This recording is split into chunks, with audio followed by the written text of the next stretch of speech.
our show is it's going to be unique.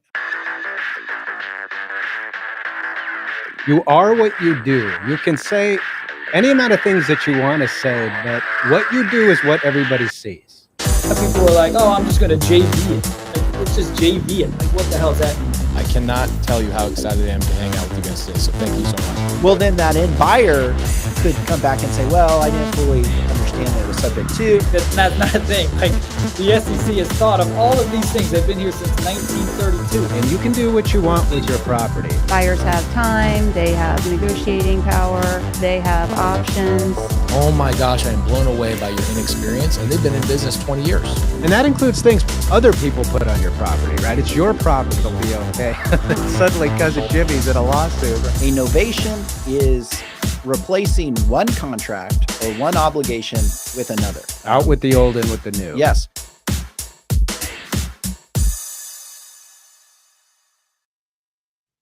Hey, everybody, and welcome to the show. Today, we're talking about the real truth about rentals and fix and flips. I'm Andy Fowler, and I'm here with Sean St. Clair. If you're new to the channel, go to, you can find us at YouTube, Facebook, and X. Want you to go to YouTube, subscribe, like. It helps us out a ton. You can find us at the handle at INREM Podcast. That's at INREM Podcast. Also, you can download an audio version of the podcast, whether it be on Spotify, Apple Podcasts, or any other major podcast platform. You can go there, download it, like and subscribe. Helps us out a ton. With that, we're going to go to Sean, who has our legal update. Thank you, Andy. So my legal update today is the impending deadline to comply with the reporting requirements under the Corporate Transparency Act. So as pretty much anybody who's, out there in business, real estate investing, using LLCs knows, there is a deadline here of December 31st, 2024, in which to file your beneficial ownership information for your LLCs with FinCEN. So that's the agency that is required to collect data regarding beneficial owners of limited liability companies, corporations, and other entities, so that they have that information on hand, and basically they know who's behind every LLC that exists. Now, there are some exceptions that apply. The biggest exception is the inactive LLC. So an LLC is deemed inactive if it doesn't hold any assets, if it does not conduct any business, and this is critical, it was formed prior to 2020. So if you formed an LLC after 2020, but you formed it thinking, oh, at some point I'm going to use it to do business, or maybe you were planning to engage in a certain business, but it kind of fell through and you never did anything with it. You never even got an EIN for it. It has no assets, doesn't have a bank account, doesn't, basically you've done nothing with it. It's a shell. It's just sitting there having been formed. Well, unfortunately, if it was formed after 2020, you have to report, which means you have to go and get an EIN for that LLC and then report the information to FinCEN. And the question has been asked, well, what if I don't want to get an EIN and I just want to terminate this LLC because it's useless? It means nothing to me. It has nothing. It's pointless at this point. Well, the deadline to terminate has passed. So there's no going in and terminating the LLC without complying with the CTA reporting requirements. You can go and you can terminate, but you still have to go and get an EIN, and you still have to report information to FinCEN, which is a bummer. But nevertheless, anything after 2020, formed after 2020, must comply, regardless of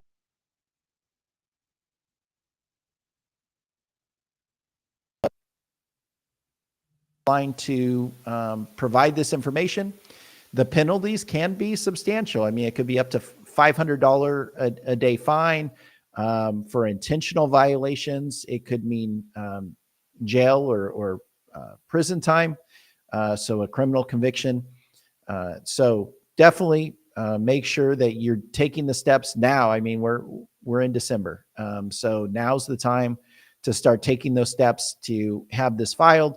I know there's been court challenges out there. We've had shows talking about the court challenges and whether or not this would ultimately, the CTA would ultimately be deemed unconstitutional. I think a lot of scholars, legal scholars, believe that it will be determined to be unconstitutional. The problem is that hasn't happened yet. We have a court in Alabama that did declare it unconstitutional, but only as to those plaintiffs that brought the action. It wasn't a nationwide injunction or declaration of unconstitutionality. And so it's there, it exists, it has to be complied with. And so make sure to take the steps you need to comply before the end of this year. All right. Thank you, Sean, for the legal update. A couple reminders and announcements. It's Tuesday. That means every Tuesday afternoon we have the Creative Finance Collective. That is 3 p.m. Arizona time. That's Arizona time, 3 o'clock p.m. We go live. So adjust your calendar accordingly, depending on what state you're coming from. But we go live on X, YouTube, or Facebook. But what is the Creative Finance Collective? That is just an opportunity for attorneys in the space of creative finance to get together and talk about what they're seeing in the space, legal issues that we're running into, and we're there to answer questions. So if you have questions, we get together and we stay on as long as we're getting questions, or for as long as an hour. So join us 3 p.m. Arizona time.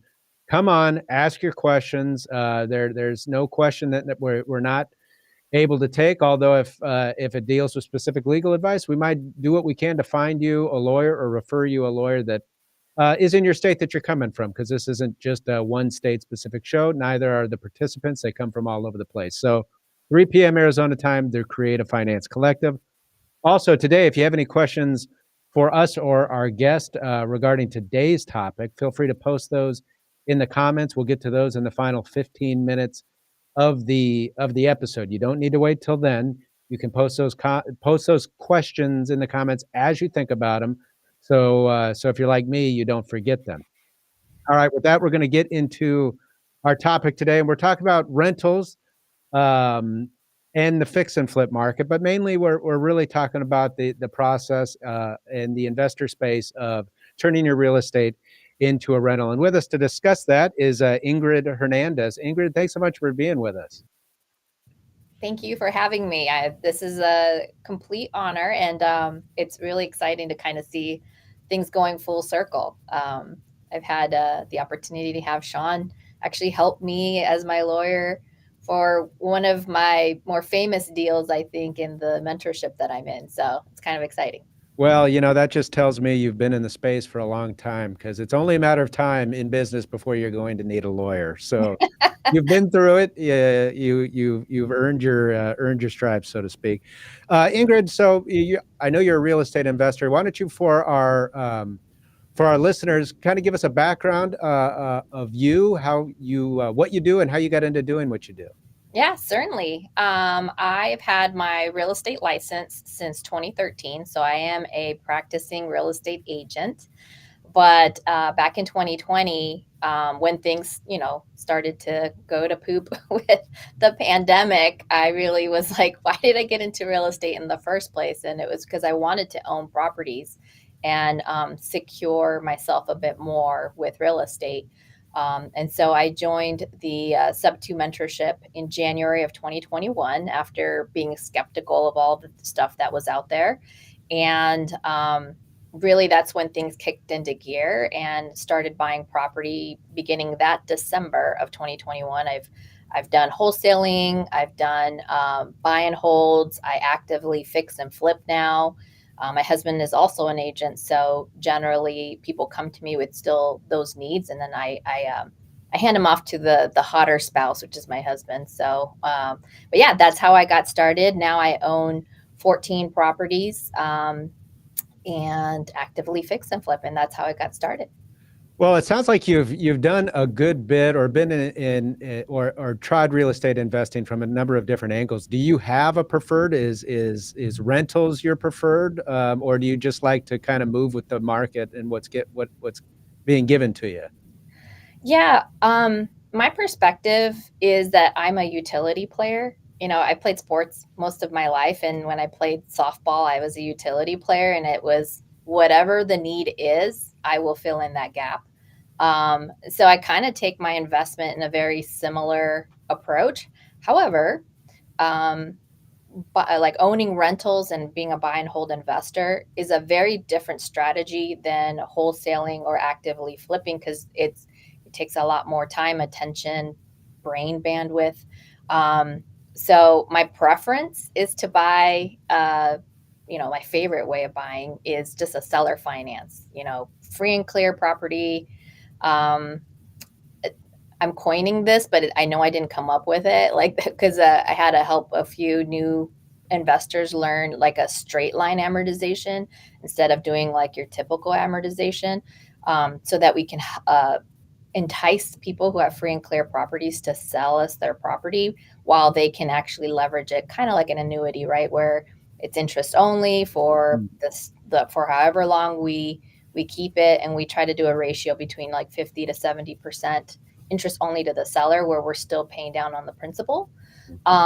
So our friends called it the Ingryd method because I was teaching them, but like that is my favorite way of buying, where it's a free and clear property. We don't have to deal with anybody being scared of the due on sale clause. But, having been mentored by Pace Morby, I do recognize I'm a little bit risky. I'll buy whatever.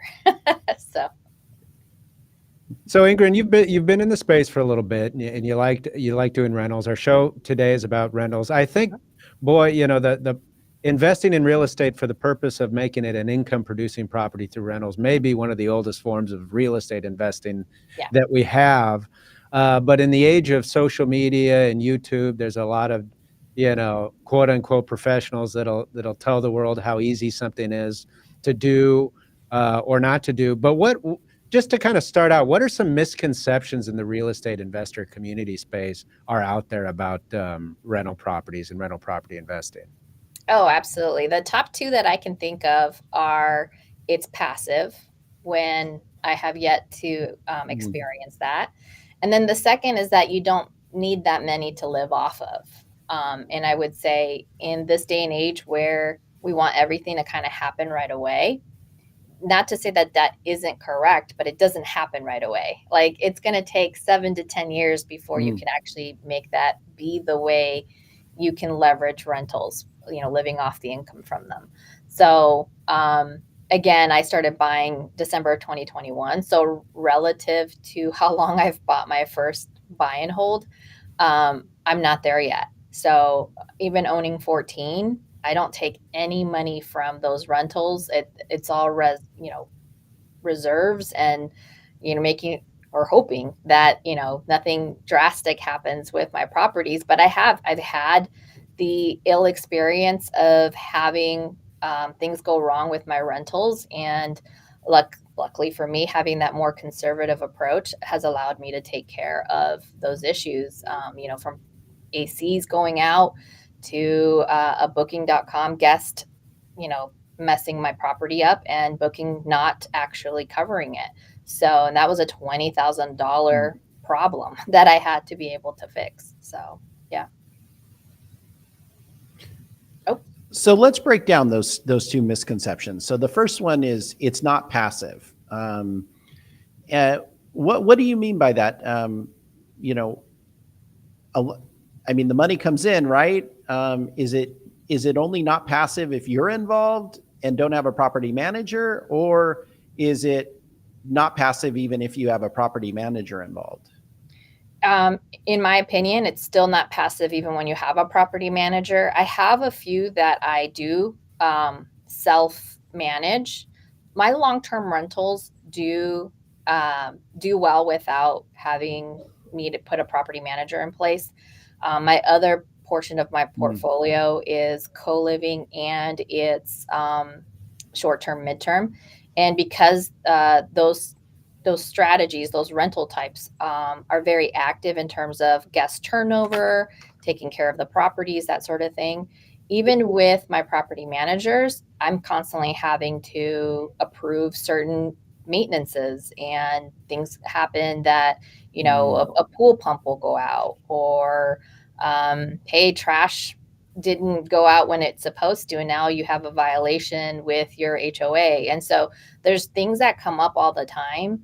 My long-term rentals, though, I do self-manage those because they are less of a burden. But, you know, it's December 3rd right now, and one of my long-term rentals hasn't paid the rent yet. So, like, now I have to go and ask me, like, hey, when are we going to receive it? I haven't seen that you've actually scheduled the rent. I use platforms that allow me to collect the rent without having to ask for cash or checks or whatever. Like, that was one of my lease requirements, that you have to pay through this platform, because I won't accept payment other ways.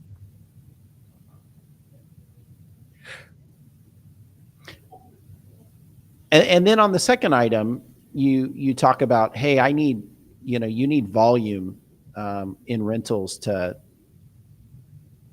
basically live off of, to not have to, have another job, if you will, or do other investing, that provides, more active income, if you will. What do you mean by that? I mean, you said you have 14 rentals. I'm thinking, okay, 14 rentals times, say an average of $2,000 a month, which is probably on the low side. That's a lot of money per month. But it sounds like that's not enough. And explain what you mean by that. Well, when you have these rentals, things go wrong with them.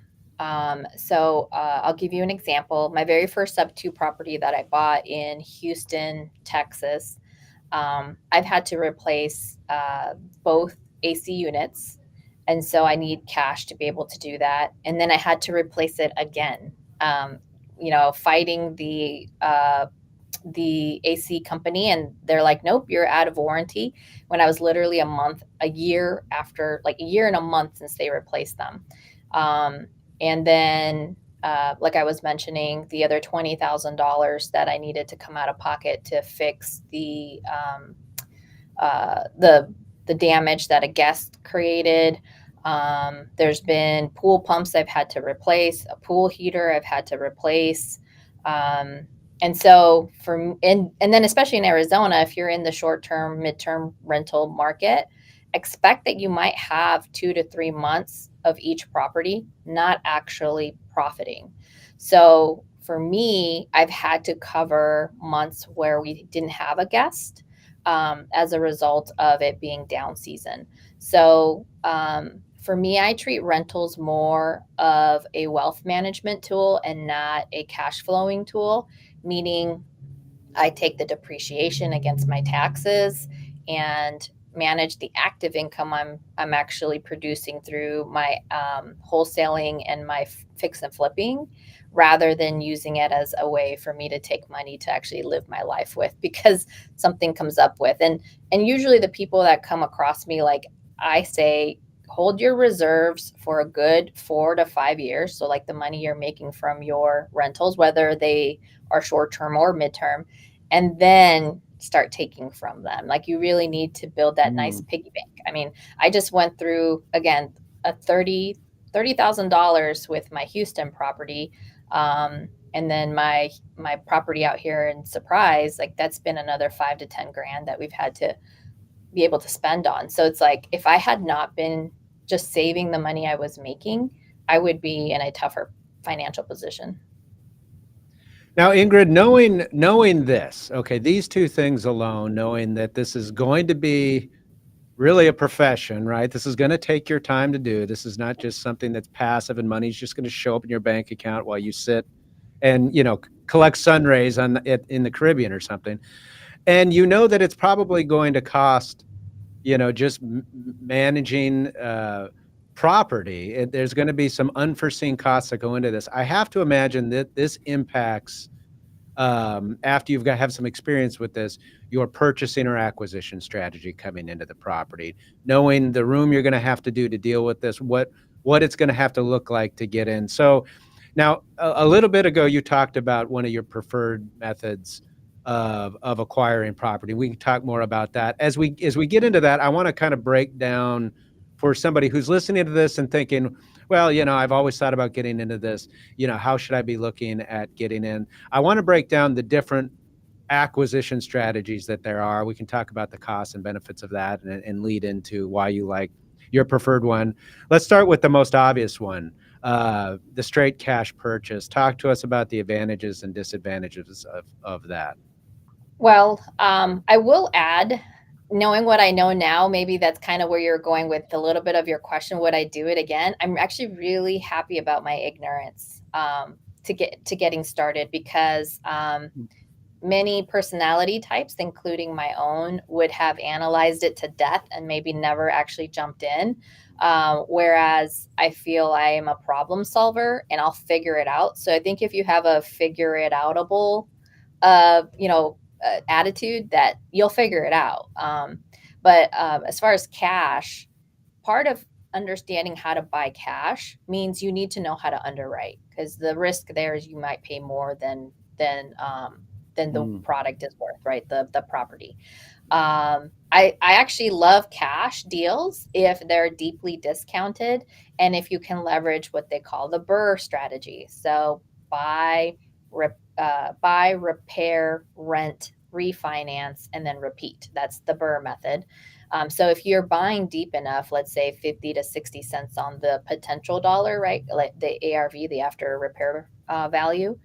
And then it takes you 10 to 15% to fix it up.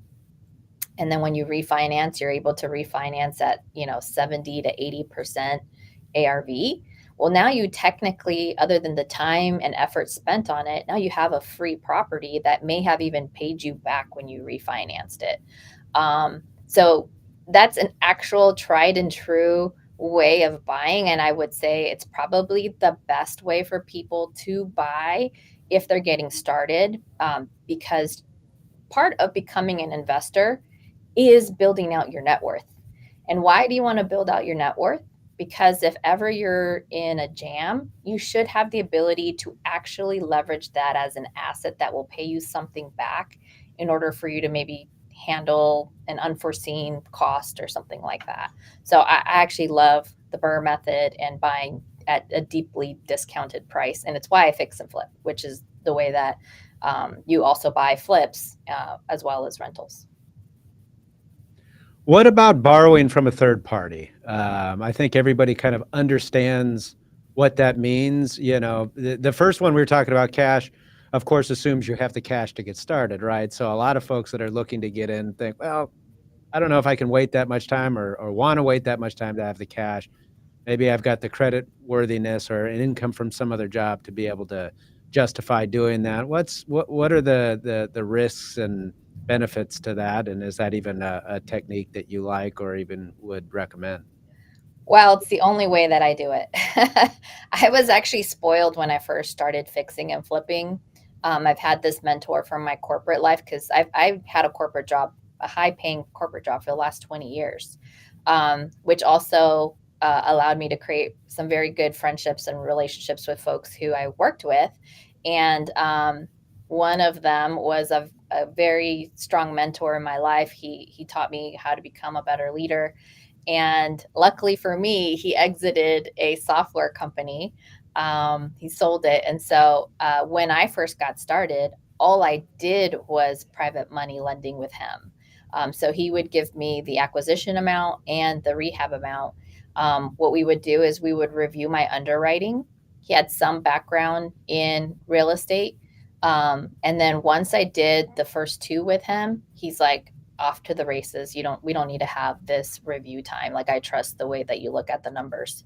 So I would say before you even think about borrowing money, you have to build up your skills first to underwrite. And so that other third parties can trust you know what you're doing. And that took a lot. Like, I literally every single day would take properties that I could potentially buy, and I would start doing the money math. Like, money math is my favorite thing.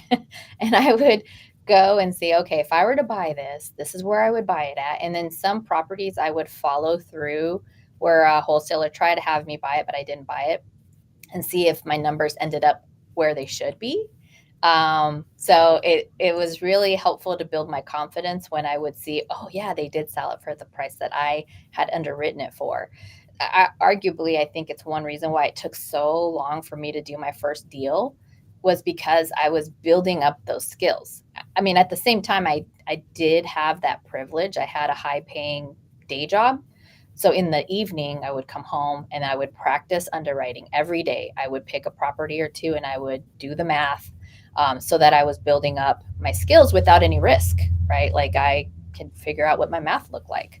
And then and obviously it's really hard to figure out who has this perspective, but when you're borrowing money, whether it's hard money or it's a private money lender, there is a great responsibility to that.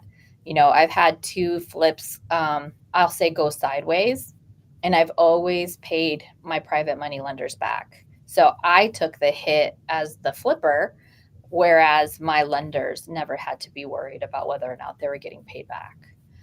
So I take a great responsibility on making sure that I make people whole.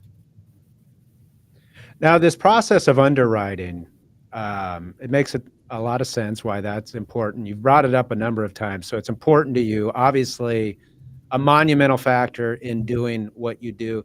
In thinking back, kind of in hindsight, and some things there is, that's I think the lesson we get from the internet is everything we're told or we're marketed that something can be fast and easy, and the reality is all things of value and worth take time, and take effort. So maybe there is no other way that you would have gone through this. But how does a young person, or I should say a young person to the industry, new to the industry, how should they be thinking, or what maybe would you have done, or would you have done anything different to begin honing those skills of underwriting? Or is it just as simple as what you said? Look, plan on spending nights. This is what it's going to look like. Yeah. I'm a young person, Andy. No, I'm just kidding. I am not. No, I'm joking. Yeah. I honestly, every time somebody comes to me for coaching or feedback or can you be my mentor? I'm like, oh God, I don't have time. Really take ownership and accountability for your skills. And if it's real estate investing, rooted in the word of investing, is you have to understand the money math.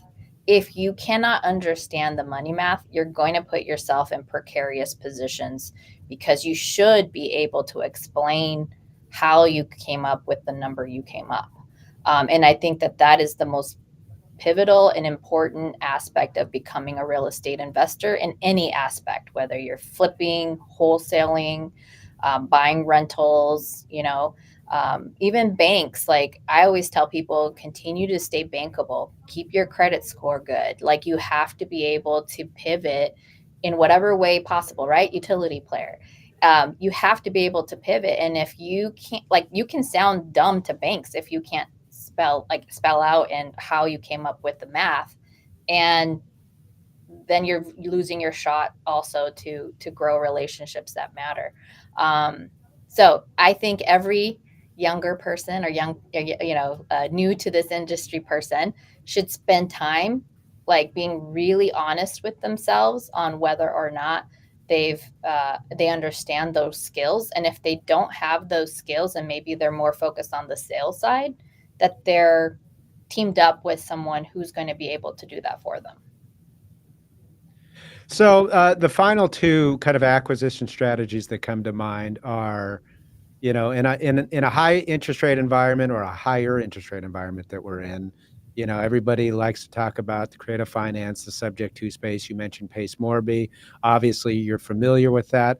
And then, of course, you mentioned just the straight up seller finance. Tell us what you like about the 2 and what to watch out for and why you like one over the other.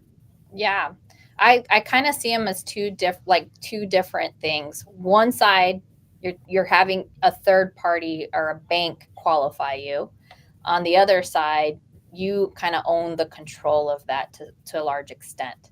The reason I like more seller finance and subject to is because we can work at the speed of money, where when you're working with banks, you're working at the speed of their systems and processes, and time is money. So the longer that takes, the worse off you are, in my opinion. I remember actually the Morby method that Sean helped me with. I cried during that process, and it like I'm not trying to be funny, but like legitimately, like the process of getting a bank loan was so tedious. And I'm somebody like they would request something of me and I would send it right away, and I'm like, why am I being the ideal client here and you guys are prolonging this more and more? So it became really difficult to deal with them. And so I didn't like that experience. It kind of turned me off to doing things more traditional. And really how quickly I can work with a seller finance or a subject to scenario.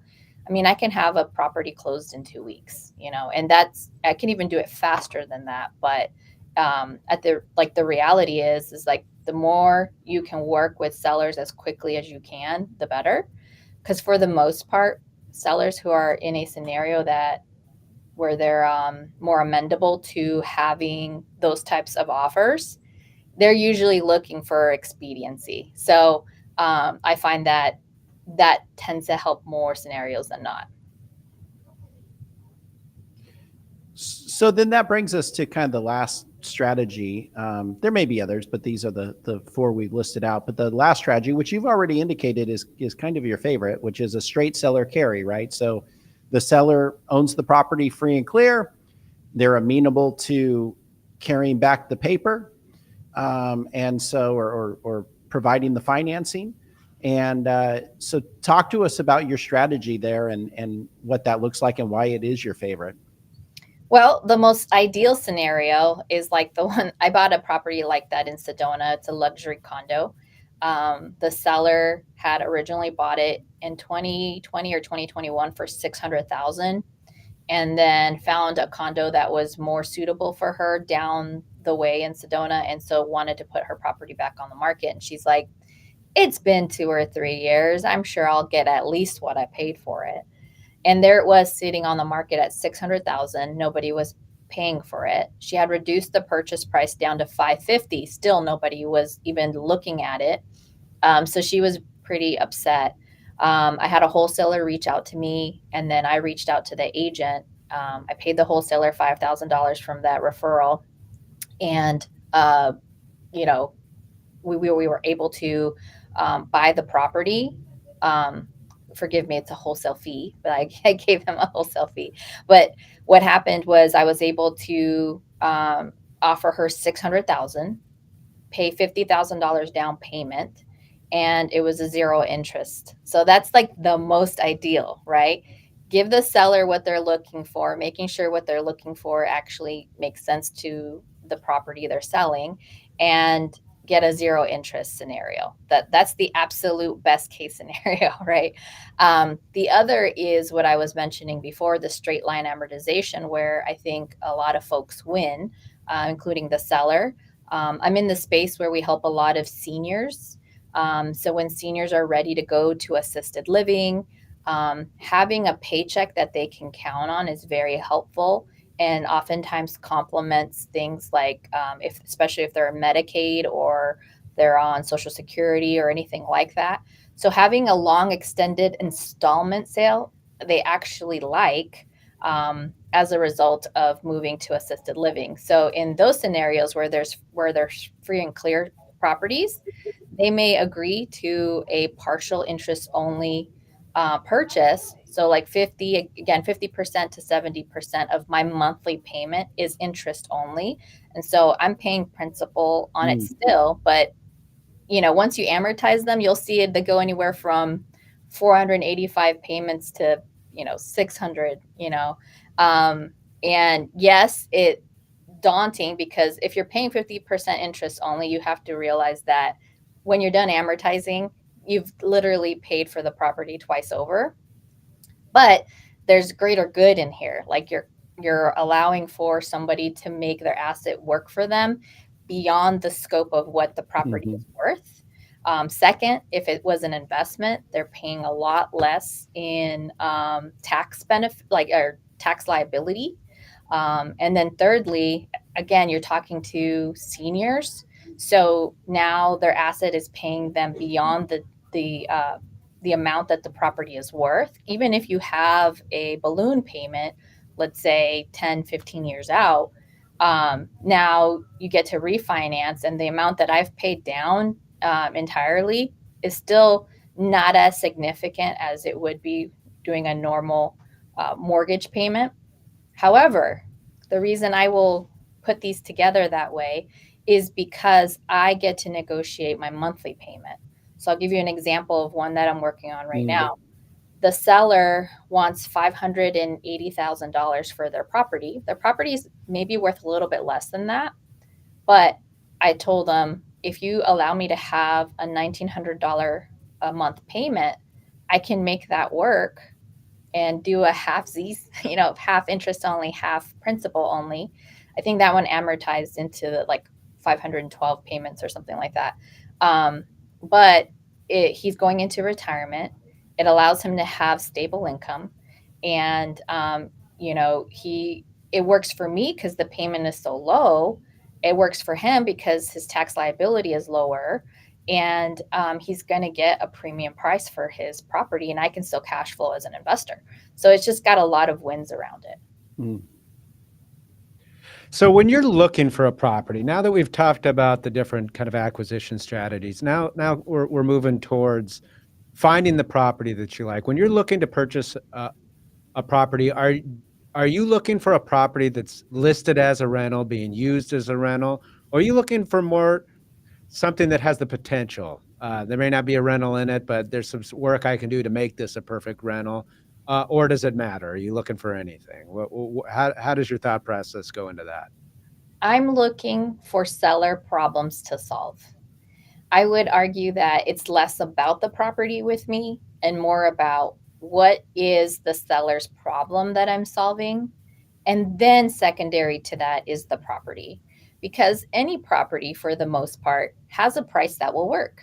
So if I can, solve for both, which is what does the seller need and what's the problem that I'm trying to solve for them, and I can also, mitigate what's required for that property, whatever state it's in, whether it was a rental or not, then, those are the types of deals that will work out the best. And that's like the feel good story that I'm constantly chasing. The thing about real estate, it's pretty benign, right? Like, hey, I bought a thing, I made it look prettier, I sold it. Like, for me, those things are pretty empty. I'm not a huge person who's into design and being creative and things like that with properties. I do want to be proud of the products I put out there that I fix and flip, and properties that my renters are in, that they're happy and proud to rent from me. But if I'm being honest, I'm generally chasing the story of how do I help sellers and get that helper's high, if you will, from being able to solve problems that they wouldn't otherwise know how to solve. Well, let me break that down a little bit, because sometimes the seller's problem might be they're just not getting the price that they want. And so when you say a seller's problem, are we talking really about properties that sellers are having, or a seller's having trouble in kind of the normal course of a real estate transaction, just moving it? It's not moving for whatever reason, because it's needs to be rehabbed, or it's got a problem tenant, or a variety of different reasons. Is that safe to say kind of what you're looking for? Something that's not moving without some problem being solved? Well, again, I'm a utility knife. So because I have my license in the state of Arizona, if the property is in great shape and all we need to do is list it, that's what we'll do. If it's a property that needs fixing before I can buy it, then of course I'm going to offer accordingly. Usually it's the seller. I'll give you a recent example. My neighbor across the street from me was in pre-foreclosure. And I'm like, there's no way any of my colleagues in subto are going to get this property when it's in my own street. So I was door knocking his house like every other day, because I was like, I would speak through his Ring doorbell. I'm like, hey, Cody, I know you're in there. I can help you. He finally answered back. And when we looked at his potential equity, I know that I'm persuasive enough that I could have been like, hey, your house does need some upkeep. It's going to be difficult to sell it. Let me just give you a cash offer, blah, blah, blah. But my husband sold that house a couple of years ago, and it was in good condition then. And so I was like, whatever the problem is now, it's really that it just wasn't upkeeped as well as it could have been. And so we told him, look, we'll help you, because he had no cash. I was like, we'll help you fix up the house a little, because at the end of the day, if you're thinking about the people you're helping more than you're thinking about your own self needs, you will make the right decisions. And the right decision for him was to put it on the market, despite it needing some cleanup. Like, we spent almost $4,000 or around that much helping him put the property to market. And we just upped our listing fee to cover our costs, and that I can go to bed and sleep at night and know that I actually helped somebody the right way. So that's why I say it really just depends on the seller. I've had a seller where the house was in great condition. They could have just put it on MLS, but they're like, no, we wanted this house to actually appreciate, but we're going to be in a whole different country. I don't want people walking through my house to list it. Like, what are my options? And a subject to scenario there was the best thing, because I could offer them market price. We put their equity on hold, so it's a silent equity, and we will be able to pay them out when it matures and when they get back from Korea. So they're in South Korea right now, they're military. And so again, for me, it's like chasing the story and the help more than chasing the property.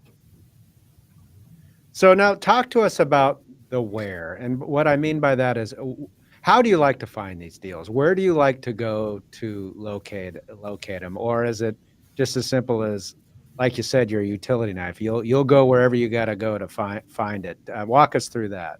Yeah.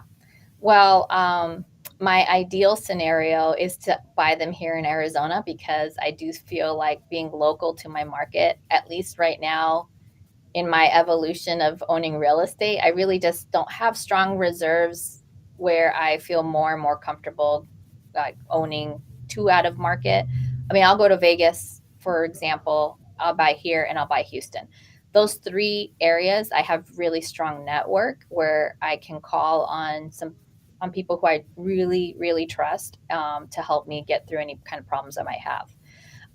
But where I get my leads, making friendships with really great lawyers is a great way to get leads, by the way, and be able to solve some of their problems, right? Like probate attorneys are really great. Again, in my space, because I help a lot of seniors, being able to talk to lawyers who deal with trusts and things like that. Because oftentimes, like, a senior is trying to make a decision of moving into assisted living and making sure that they have their final things in order, including estate planning.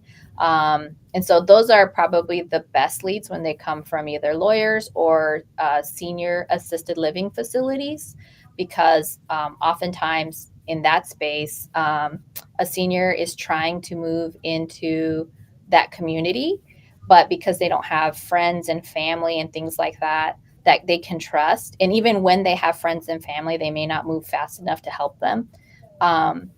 It on average takes 6 to 9 months from them to go from being able to get their final affairs in order to moving into that assisted living community.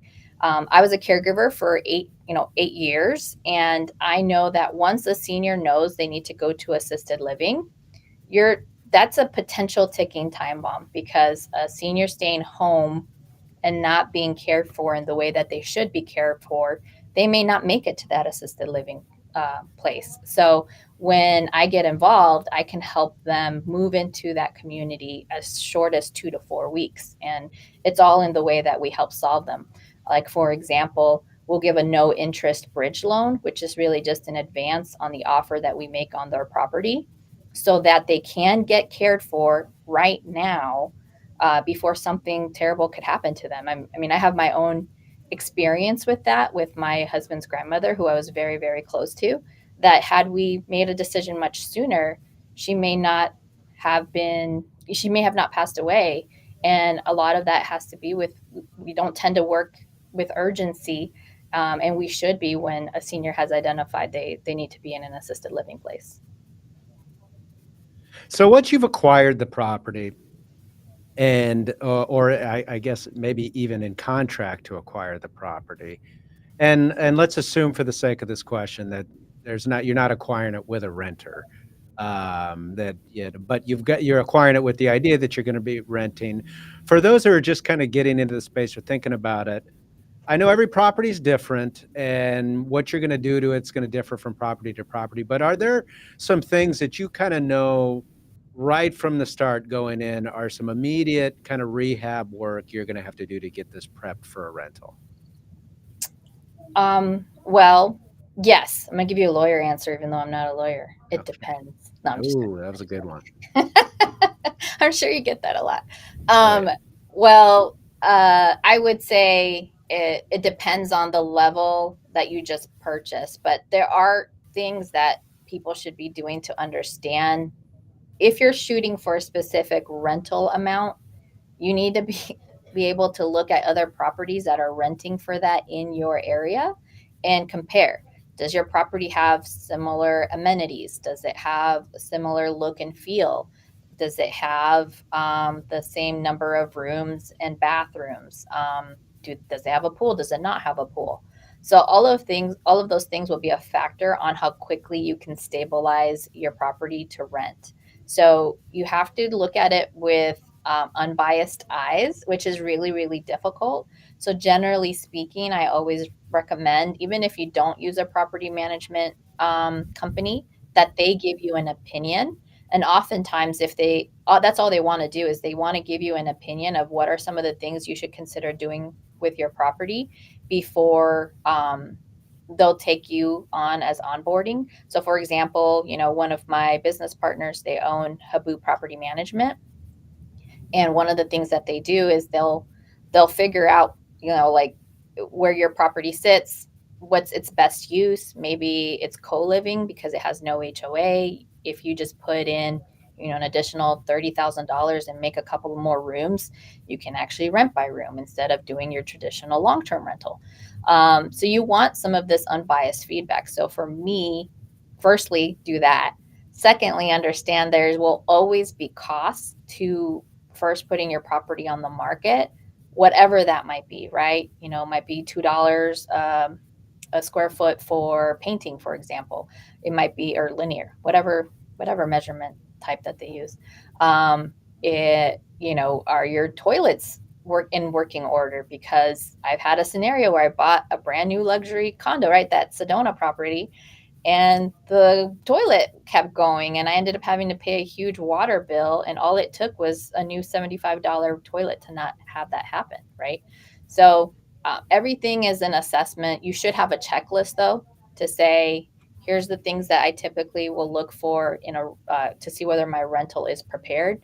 Again, reach out to a property management team. They already have this checklist for you, and all you have to do is walk your property and check to see, okay, are all of these things available and ready to go in my property? And if not, be prepared to spend the money to do it. Because even if it's anywhere from $5 to $10,000, I promise you, if you don't spend that money now, you will end up spending that in multiples later. So we've talked about the different acquisition strategies. Some of them, like subject to, potentially may not require much out of pocket, but you're going to probably have some closing costs and different things that you have to pay there. So you're into this property, and it needs some work. And you mentioned at one point, potentially up to $30,000 worth of work to make it, a co-living space, or to make it so that it's rentable. Where does this money normally come from? Well, it comes from my rich uncle. No, I'm just joking. For me, it comes from creating relationships and building trust with other people who want opportunities to grow their money. So for example, I recently had a friend reach out to me and said, hey, my sister has money in her self-directed IRA. she hasn't made a decision of where to invest it for the last 2 years. And so it's sitting there not making any money. I said, okay, well, I have this long-term boring rental where I can pay her 12% and secure her $30,000 against the property. And is she okay with long-term? She's like, well, yeah, she actually would love something 7 to 10 years. And I was like, perfect. There are some conditions in the way that the note is written, though, like where it says at 5 years we can extend. I don't know. There's some weird things with IRA, I believe, maybe. But yeah, that's one way, which is but this is why you need to buy properties, in my opinion, that have some equity. I think the alluring part of subto is buying properties and not worrying about the equity. But when it comes to emergent situations like, hey, my guests have flooded my property. For that one, I ended up using a business credit line that's at 0 interest for a bit until I let the property pay it back. But this is why you need to continue to be bankable. So for me, business lines of credit is a way to help yourself in an emergency situation. Having properties with equity. So if you needed to do a private money loan through somebody who has like a self-directed IRA and whatnot, that you can do that with, and they can feel comfortable with tying themselves up to your property, or potentially needing to sell some of your property to make up for some of these debts. So this is why it's important to buy the right way. And again, I'm of the opinion you should buy with equity. Like that's the tried and true investor mentality. So Ingryd, we've been talking primarily about rentals, and we could go for another hour and a half asking you rental questions. We did say that we wanted to talk to you a little bit about fix and flips as well, because that's a good bit of what you do. So with a little bit of time we have left, I want to ask you a few questions about that.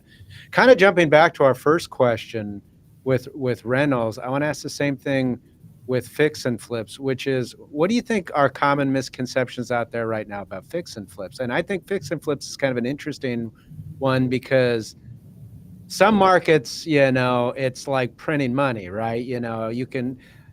Some rando could go out there and maybe do a fix and flip and get lucky and fall into it and think it's the easiest thing in the world. But I'm not sure we're in that kind of market right now. You got to know what you're doing to do it right. So what are the misconceptions out there right now with fix and flips? Yeah. I think the misconception which you're jumping on is that we are in the same forgivable market that we used to be back in 2020 and 2021, when things were really heated and appreciating at an abnormal rate. I actually really love a boring 3% appreciation a year sort of market. And let me explain why. This goes back to knowing your money math. When you can better predict what is going to happen in the end, because fixing and flipping, whether you like it or not, is a very speculative game.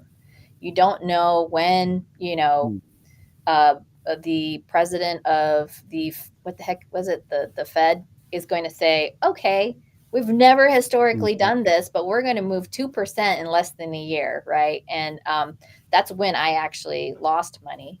And when I reflected back, I'm like, I could not have predicted that, despite the best money math underwriting I've ever done. And I was supposed to make, I don't know, I think it was like over 150 grand on this flip near Austin. Instead, I lost like 50 grand on it.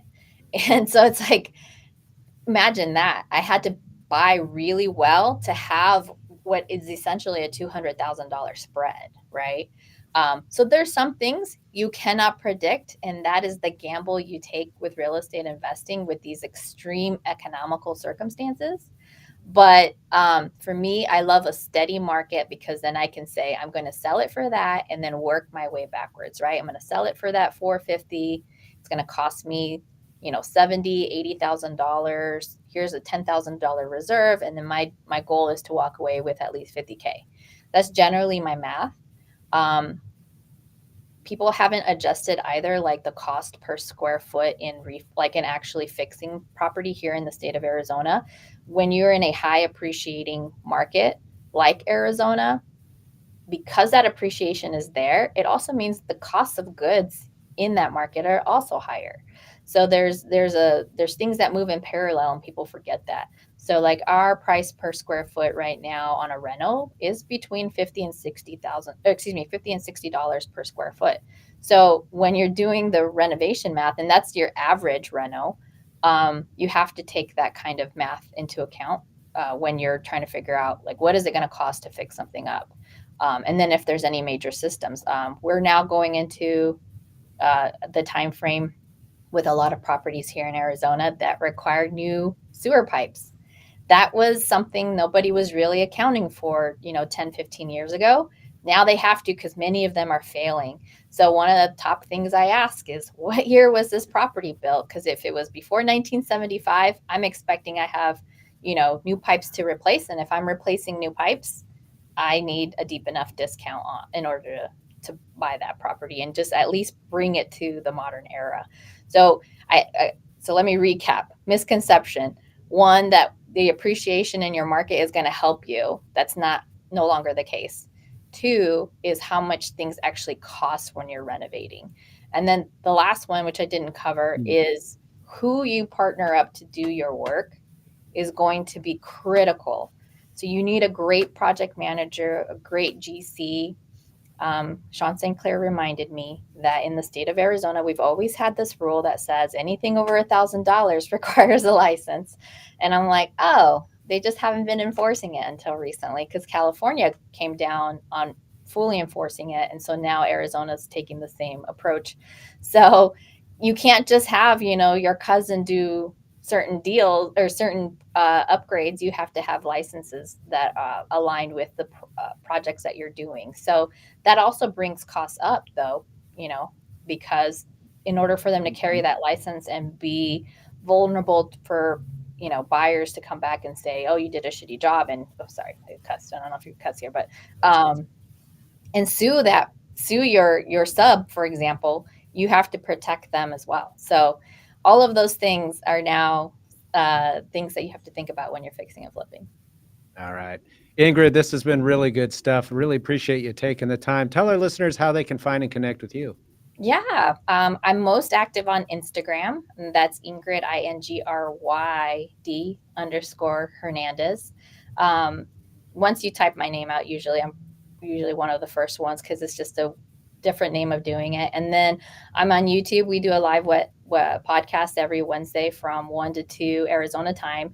And we talk a lot about real estate topics, but, from an investor point of view. But we would love to have you guys on if ever you want to think about it. So.